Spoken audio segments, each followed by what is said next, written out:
Hello दोस्तों स्वागत है आपका बीएसएस लर्निंग में। दोस्तों आपको ये वीडियो देखने से पहले इसकी प्लेबैक स्पीड को 2x में कर लेना है या 1.5x में कर लेना है ताकि आपका टाइम सेव हो सके। तो जैसे कि हमने पिछली क्लासेस में फ़ॉन्ट और अलाइनमेंट देखा था, आज इस क्लास में हम देखेंगे नंबर्स। तो सपोज़ करो कि मैंने यहाँ पे 1 लिखा है, तो ये तो जनरल फॉर्मेट हो गया 1 का, है ना? तो अगर अब मैं इसको डेसिमल की फॉर्म में लिखना चाहता हूँ, तो सपोज़ करो मैं लिखता हूँ 1.00, तो आप ये देख रहे हो इसको भी ये 1 कर दे रहा है। अगर मैं लिखूँ 2.00 तो ये इसको भी 2 कर दे रहा है। बट मैं चाहता हूँ नहीं, मेरे को 2 डेसिमल तक चीज़ को दिखाना है। तो आपको क्या करना है, राइट क्लिक, फॉर्मेट सेल पे जाना है, इसमें जाना है आपको नंबर्स पे, ठीक है? ऐसा डायलॉग बॉक्स खुल के आएगा, नंबर्स पे जाके आपको जाना है नंबर पे। ठीक है? यहाँ पे आप देख रहे हो डेसिमल प्लेस, तो आप 2, 3, 1 जो मर्ज़ी कर सकते हो। अभी मैं 3 कर देता हूँ और ओके कर दूँगा। ठीक है? तो आप देख रहे हो कि यहाँ पे 2.000 आ गया है। ठीक है? वैसे नहीं आ रहा था ना आपका, सपोज़ करो मैं ऐसे 2.00 लिखता तो यहाँ पे 2 था, बट आपको इसी को ही अगर 3 डेसिमल करना है तो आपको फॉर्मेट सेल पे जाके, नंबर पे जाके 3 कर दो, 2 कर दो, 1 कर दो और ये आ गया। ठीक है? अब सपोज़ करो इसी 2 की मैंने करेंसी बनानी है, तो मुझे सेम जाना है फॉर्मेट सेल पे, राइट क्लिक करके करेंसी पे जाना है। ठीक है? करेंसी पे वो आपको सिंबल बताएगा। अभी मेरी जो कंट्री ऑफ रीजन है वो इंडिया है, हमारा प्यारा भारत है। अगर आप इस पे सिंबल कोई भी लगा सकते हो। ठीक है? आप क्या लगाना चाह रहे हो? आप डॉलर लगाना चाह रहे हो तो डॉलर भी लगा सकते हो। सिंगापुर का लगा लेते हैं, बच्चों की ख्वाहिश होती है। ठीक है? तो ये डॉलर साइन भी लग गया। ठीक है? तो डॉलर साइन में आपको 0 लगाने की कम ज़रूरत है, तो उस अकॉर्डिंग आप करेंसी का निशान भी बना सकते हो या सिंबल बना सकते हो। ठीक है? अब सपोज़ करो मुझे इसको परसेंटेज में बनाना है, तो 2 को परसेंटेज में बनाना है, तो मैं क्या करूँगा, सिंपल फॉर्मेट सेल पे जाऊँगा और यहाँ पे परसेंटेज लिखूँगा और यहाँ पे लिखूँगा मैं 1। ठीक है? ये आ जाएगा हमारा 200%। ठीक है? अगर मेरे को इसको अब 1% लिखना है तो मैं 1% भी लिख सकता हूँ, 2% लिखना है 2% भी लिख सकता हूँ, 100% लिखना है 100% भी लिख सकता हूँ। ठीक है? तो इससे आपको क्या पता लग रहा है, आप परसेंटेज में भी नंबर्स को इंडिकेट कर सकते हो। ठीक है? अच्छा, अब मैं एक डेट लिख के बताता हूँ, 21, 20, 34। ठीक है? ये मैं एक डेट लिख रहा हूँ। ठीक है? अब मैं अगर इस पे फॉर्मेट सेल पे जाता हूँ और मैं लिखता हूँ।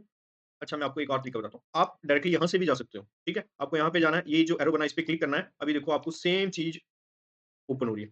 ठीक है? तो ये भी एक इसका शॉर्टकट है। आप राइट क्लिक से भी जा सकते हो और वैसे भी जा सकते हो। ठीक है? तो अभी आपको डेट पे चले गए आप। ठीक है? डेट पे ये पूछ रहा है आपको कैसा फॉर्मेट चाहिए? मैं बोल रहा हूँ मेरे को ऐसा फॉर्मेट चाहिए। तो इसमें क्या है, डेट लिख रहे हैं, उसके बाद मंथ लिख रहे हैं और उसके बाद ईयर लिख रहे हैं। ठीक है? ओके करूँगा तो ये हैश हैश हैश हैश बन गया। तो इस हैश का मतलब है कि इसमें पूरा डाटा जो है वो आ नहीं रहा है। इसको इसलिए आप इसको थोड़ा-सा बड़ा कर सकते हो। तो जैसे ही बड़ा करोगे आपको डिस्प्ले हो जाएगी। ठीक है? तो इसे बोलते हैं हम लॉन्ग डेट। ठीक है? और आपके पास शॉर्ट डेट का भी एक और ऑप्शन होता है, मैं आपको एक और वे भी दिखाता हूँ। अभी सपोज़ करो आप इसको इसी फॉर्मूले में लिखना चाहते हो, तो आप ये देखो, ये ड्रैग करो, इसमें आप डायरेक्टली शॉर्ट डेट में भी लिख सकते हो। ठीक है? अभी सपोज़ करो आपको परसेंटेज में लिखना है, इस सेल में परसेंटेज लिखना है, तो आपको क्या करना है, सेल को सिलेक्ट करना है, ड्रैग करना है और यहाँ से लिख लो परसेंटेज। ठीक है? तो आप 1 लिखो, 1% आ जाएगा। ठीक है? हाँ, अब अगर आपको इसको और ज़्यादा चेंजेस करने हैं, जैसे डेसिमल पॉइंट 0 करना है, तो आपको यहाँ पे जाके फॉर्मेट सेल पे जाके करना है। ठीक है? आशा करता हूँ कि ये चीज़ समझ आई होगी। अब सपोज़ करो आपको ये चीज़ फ्रैक्शन में लिखनी है, तो आप फ्रैक्शन में भी लिख सकते हो। आप सिंपल कहाँ जाओ, पहले मैं आपको लॉन्ग कट बताता हूँ। राइट क्लिक, फॉर्मेट सेल और यहाँ पे फ्रैक्शन आ गया। फ्रैक्शन आप चुन सकते हो, 1/4 चुन लो। अब मैं देखो मैं लिखता हूँ 0.75। ठीक है? ये आ जाएगा 3/4। ठीक है? तो ये 0.5 लिख के बताता हूँ, आपको थोड़ा आसानी होएगी समझने में, है ना? 0.5 क्या होता है, 1/2। तो इस तरीके से आप फ्रैक्शन में लिख सकते हो। ठीक है? अब आप सपोज़ करो टाइम लिखना चाह रहे हो, तो यहाँ 12 ही रह गया। बट अब अगर आप इस पे टाइम पे जाके टाइम लिखते हो, तो वो 12 पॉइंट ले अभी अभी देखो, अब मैं इसको कुछ भी कर सकता हूँ। ठीक है? तो आशा करता हूँ कि ये नंबर फॉर्मेट भी आपको समझ आया कि कहाँ पे आपको करेंसी लगानी है, कहाँ पे आपको डेट लिखनी है, कहाँ पे टाइम, परसेंटेज, फ्रैक्शन। तो इस वे से आप कर सकते हो। ठीक है? अब मैं आपको एक और शॉर्टकट वे बताता हूँ। सपोज़ करो आपने 1 लिखा था, 1 बट आपको परसेंटेज में चाहिए, तो आपका शॉर्टकट है कंट्रोल 1। ठीक है? 1 का मतलब ये नहीं है, इसमें मैं 20 लिख देता हूँ, कन्फ्यूज़न ना हो जाए। तो जैसे मैं 20 लिख रहा हूँ, अभी इस सेल को मैं परसेंटेज में कन्वर्ट करना चाह रहा हूँ, तो मैं अगर जल्दी स्पीड में करना चाह रहा हूँ, मैं सिंपल लिखूँगा कंट्रोल 1, परसेंटेज पे जाऊँगा, ओके कर दूँगा। ये गुड। ठीक है? तो इसका शॉर्टकट क्या आ गया आपके पास, कंट्रोल 1। आपको अगर ये डायलॉग बॉक्स निकालना है, तो आपको क्या करना है, कंट्रोल 1। वैसे आप कैसे निकाल रहे हो? फॉर्मेट सेल जाके, है ना? ये डायलॉग बॉक्स निकल रहा है ना? तो आप इस डायलॉग बॉक्स को कंट्रोल 1 से डायरेक्टली निकाल सकते हो। तो आशा करता हूँ कि ये चीज़ समझ आई होगी और आपको ये हैश हैश का वैल्यू भी पता लग गया है कि क्या करना है, इसको सिंपल एक्सपेंड करना है। ठीक है?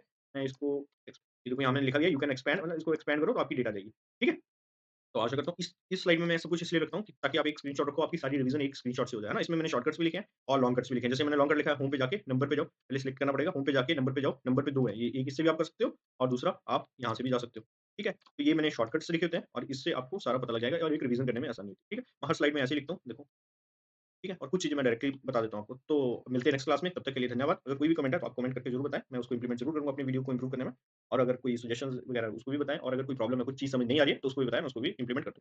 तब तक के लिए धन्यवाद।